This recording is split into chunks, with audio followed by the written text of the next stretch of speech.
Hello बच्चों, आज आपके लिए एक और कहानी लेकर आया हूँ। कहानी का नाम है साधु की बेटी। बहुत समय पहले की बात है।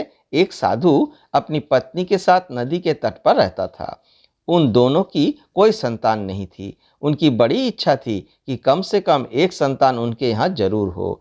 एक दिन साधु जब तपस्या में लीन था, तभी एक चील ने अपने पंजे में फंसी एक चूहिया उसके ऊपर गिरा दी। साधु ने उस चूहिया को घर ले जाने का निश्चय किया, लेकिन उससे पहले उसने उसे एक लड़की में बदल दिया। उस लड़की को देखकर साधु की पत्नी ने पूछा, कौन है ये? इसे कहाँ से लाए हो? साधु ने पत्नी को पूरी बात बताई। उसकी पत्नी बहुत प्रसन्न हुई और वह बोली, तुमने इसे जीवन दिया है, इसलिए तुम ही इसके पिता हुए। इस तरह मैं भी इसकी माँ हुई। हमारे यहाँ कोई संतान नहीं थी, इसलिए भगवान ने इसे हमारे पास भेजा है। जल्द ही वह बच्ची एक सुंदर युवती बन गई। जब वह 16 साल की हुई तो साधु और उसकी पत्नी ने उसका विवाह करने का निश्चय किया। साधु ने सूर्य देवता का आह्वान किया। जब सूर्य देवता उसके सामने आए तो साधु ने उनसे उसकी बेटी से विवाह करने का अनुरोध किया।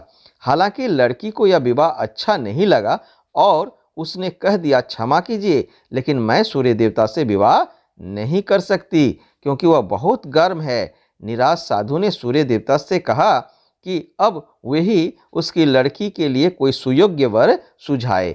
सूर्य देवता ने कहा, बादलों के देवता से आपकी लड़की की जोड़ी सही बैठेगी क्योंकि वे ही धूप की गर्मी से उसकी रक्षा कर सकते हैं। साधु ने अब बादल देवता से उसकी लड़की से विवाह करने का अनुरोध किया।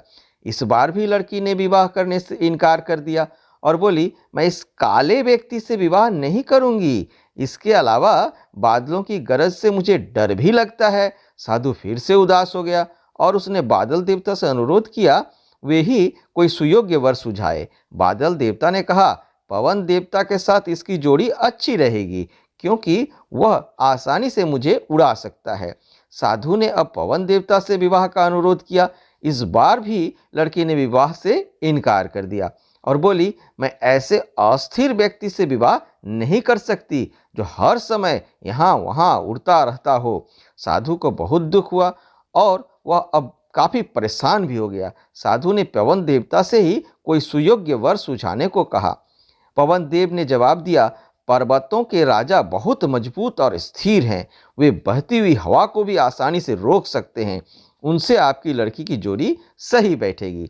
साधु अब पर्वतराज के पास गया और उससे उसकी लड़की के साथ विवाह करने का अनुरोध किया। हालांकि इस बार भी लड़की ने विवाह से इनकार कर दिया और कहा, मैं ऐसे किसी व्यक्ति से विवाह नहीं कर सकती जो इतना कठोर और ठंडा हो। लड़की ने साधु से किसी नर्म वर को खोजने के लिए कहा।